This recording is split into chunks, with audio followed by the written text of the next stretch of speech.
Thank you for being with me here on Zoom. I'm sitting on my office sofa next to two creatures who are connecting well in person. I wish we could meet in person too. However, I'm happy for the chance to share in any form something simple I've recently added to my sessions after more than 70 years of working as a social worker and psychologist.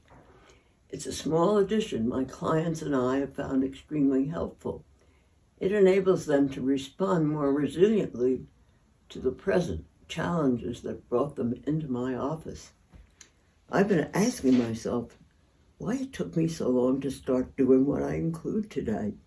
And I answer because none of the therapists I work with, either in talk therapy or using psychosomatic approaches, thought to help me identify my own early coping strategy. Had they done so, it might have saved time and me some hard-earned cash. In addition, I might have made a few wiser decisions earlier in my life. So what is an early coping strategy? It's the way children choose to behave in order to accommodate and survive in whatever family and culture they happen to have been born in. Among the persons who show up in our offices, many, if not most, are people whose early need for loving connection, safe caretaking, and nourishment were not met. Those whose needs are partially met are less likely to seek our services unless they run into huge traumatic events later in life.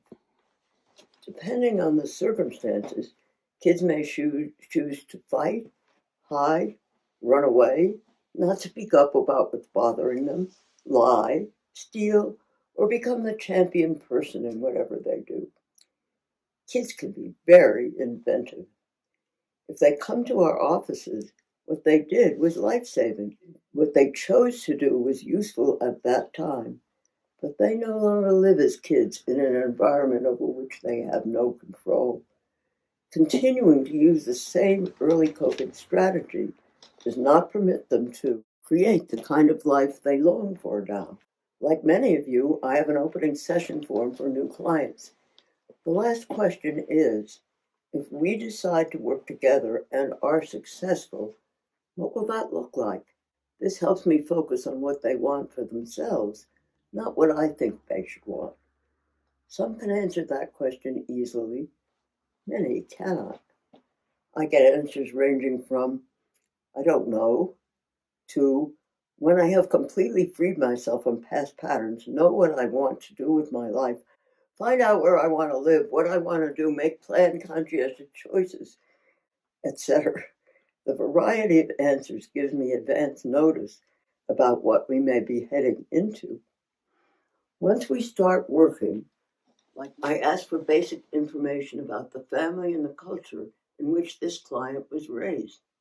Rather than focusing heavily on what was done to them, I ask very early in the session, what did you do to accommodate to those circumstances? It's easy for some clients to identify their early coping strategy. For others, it can be very difficult and sometimes unconscious. Whatever the strategy, once identified, instead of giving it a diagnosis as something wrong, following the medical model, I make it right. It was a good strategy which helped them survive and making what they did right rather than what is wrong and requires fixing by me leads to better connection between us. And safe, supportive connection is the main factor in any successful therapy and in most successful lives. My diagnoses made me feel less than worthy. Wouldn't you rather be told there's something right about you than something wrong? Since most of my clients use insurances of one sort or another, I'm obliged to give them diagnoses. They help us choose the best method of therapy for the particular problem. Most, although not of all our professional orientations, originate from the medical model. My lineage descends from Freud. During my early years of working, only physicians were allowed to be therapists. If we are lucky with insurance in the USA, we go to doctors apart from annual checkups, because something is wrong with us and needs fixing. In the early days of psychotherapy, it was less of a collaborative venture than it is today. So I refer to the people who I work with me as clients rather than patients. Our collaborative effort usually requires modifying some aspect of the early coping strategy in order for clients to manifest what they want in their lives today. The original title of this talk, Early Coping Strategies, Another Addictive Behavior Which May Sabotage Connection, was for a workshop I gave at Southwestern College. Why do I identify early coping strategies with the concept of addiction? Because they are just as difficult to alter as addictions that are ingested or smoked. Altering early coping strategies does not result in the kind of painful withdrawal physical symptoms caused by physical types of addictions, but attempting to modify them causes anxieties, often intense anxiety, just like drinking or smoking. A definition of addiction I like is an ability to stop using a substance or engaging in a behavior, even though it is causing a psychological or physical harm. Well, why the inability to stop? Because our amygdalas tell us not to alter a strategy that once kept us safe or made us feel better. The amygdala is stupid. It doesn't know the same tiger is not running after it. That statement refers, of course, to the work of Peter Levine, whom I met initially because both of us were interested in bioenergetic analysis, one early form of body psychotherapy practiced in the United States. Because of the great difficulty of modifying a successful early coping strategy, I warned clients to be patient and happy about even very tiny changes in the right direction. Small changes can lead to large changes in behavior. To do so also involves becoming more acutely aware of what triggers the early coping strategy. When the ancient behavior is triggered, one needs to breathe and say to oneself, this is triggering my old early coping strategy. Instead of reacting, I need to stop, breathe, and remind myself to act in a way that furthers what we intend rather than react to the challenge. In the age of COVID, that can sometimes be even harder to do. Having been forewarned about the anxiety clients are likely to experience when modifying an old coping strategy, it's helpful to discuss the many possible ways of dealing with anxiety. Breathing is the most important first object. Everyone tends to stop breathing fully when confronted with difficult challenges. Everyone also has different views about the best way to breathe. Any way to release diaphragmatic tension is better than no way. My favorite instructor is Dr. Breath. The emphasis was on the out-breath, so that the carbon dioxide is cleared, making room for the oxygen that we need in every cell in our bodies. As part of the next section where I work with a pretend client and a made-up history, I hope to demonstrate a bit about how that works. My clients have found it useful for coping with anxiety. Becoming more aware of the triggers helps clients to stop responding automatically. For an example, an accomplished female scientist in her late 30s longed for a compatible husband. She had the habit of dismissing eligible suitors before they could leave her. She was so certain and afraid of the pain of being abandoned. The pattern was based on what had happened with her unavailable dad. Her early coping strategy was to never again put herself in the position of giving her heart away to somebody unavailable. So far, she has not sent away her most recent suitor. We'll see what happens. A talented, accomplished man of color grew up in a community where most of his high school classmates are now either dead or in prison.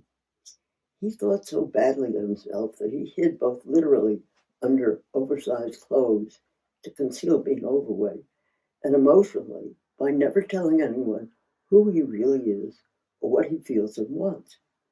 When he applied for jobs for which he was eminently qualified, he came across as modest. Once he screwed up the courage to stop hiding, no matter how anxious he felt, he became able to state confidently why he is a highly qualified candidate, and he got offered the job he wanted. None of us will ever fully alter our early coping strategies. They become part of our personality. But with awareness and support, all of us can learn to identify the triggers that bring it up, cope with the resulting anxiety, and respond more flexibly and resiliently to the new challenges we face.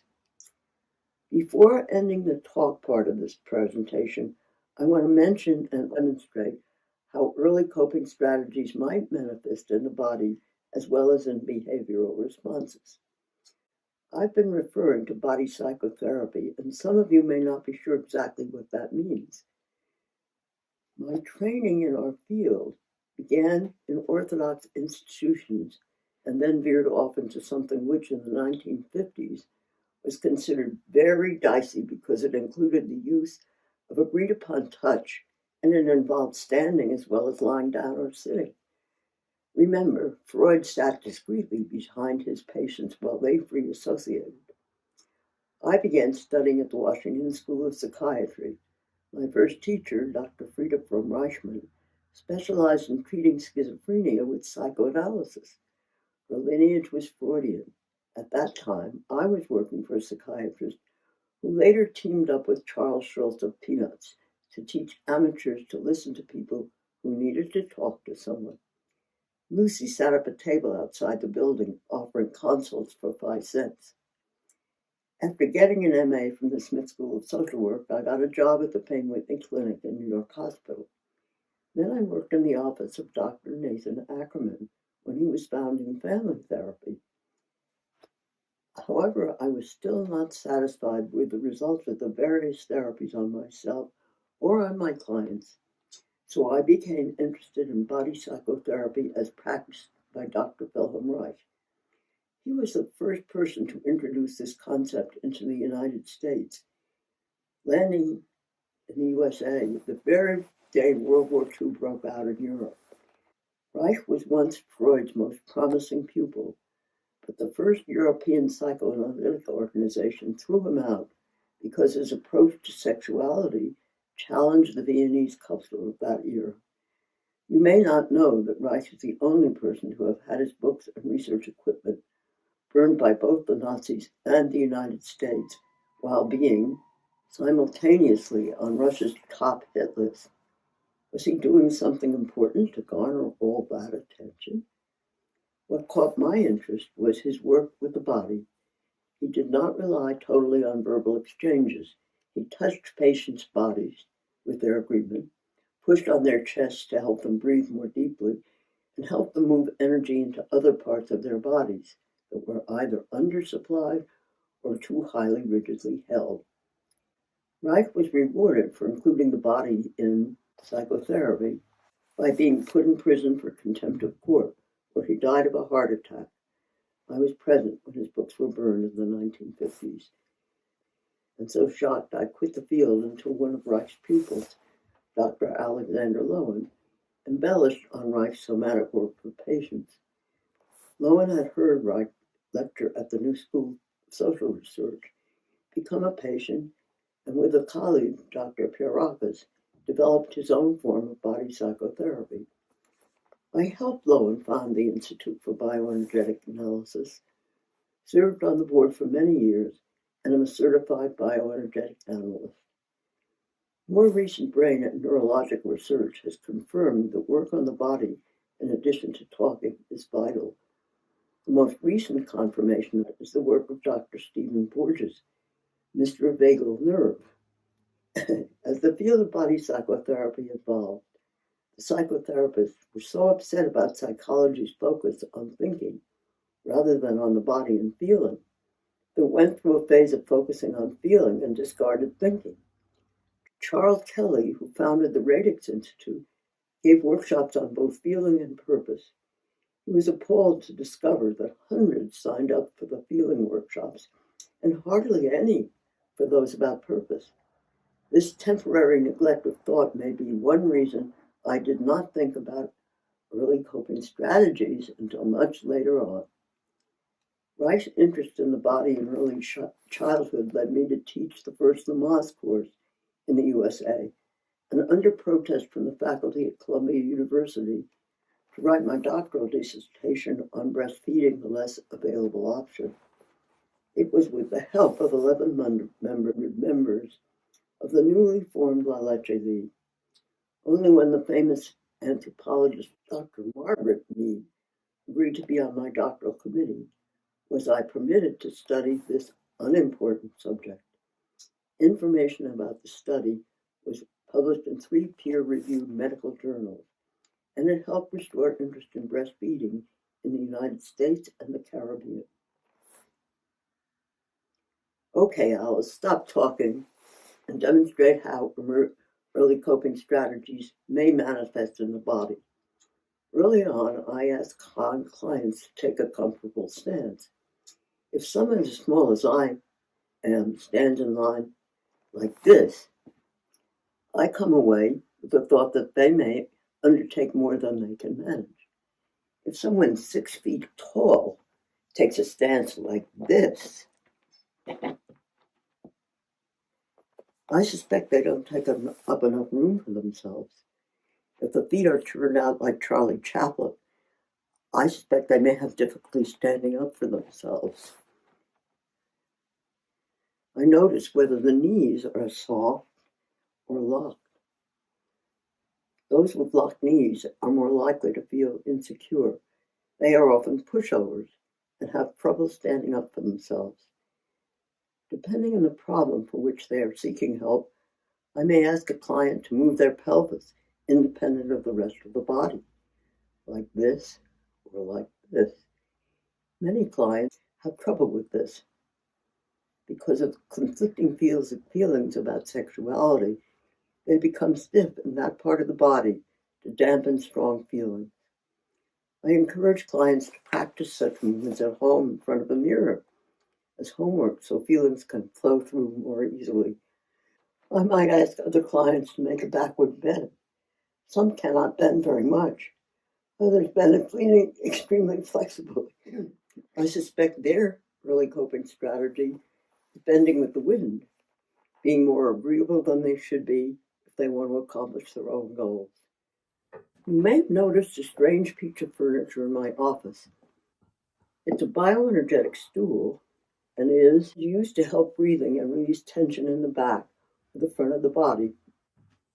I use it often myself to loosen my upper back and free my breathing. Going over forward, as I did, is just to counteract the stress of going over backward. You can also do this with people who have an inflated chest. You can use it to go over forward.